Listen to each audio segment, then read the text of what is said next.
અમુક જ પ્રકારના બૂથમાંથી ભારતીય જનતા પાર્ટીને મત મળે છે. હું રાવપુરા વિધાનસભાની વાત કરું અને દરેક વખતે અમુક પ્રકારના બૂથમાંથી ભારતીય જનતા પાર્ટીને મત મળતા નથી અથવા તો બહુ ઓછા મત મળે છે.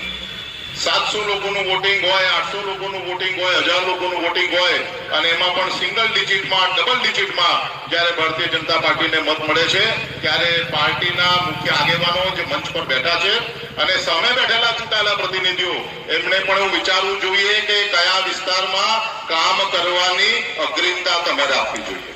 એવા વિસ્તારમાં કામ કરીને આપણા ફોડવારી, આપણા બજેટના પૈસા ન વપરાય કે જે વિસ્તારમાંથી છેલ્લા 5 વર્ષથી, 10 વર્ષથી, 15 વર્ષથી પણ મત મળતા નથી.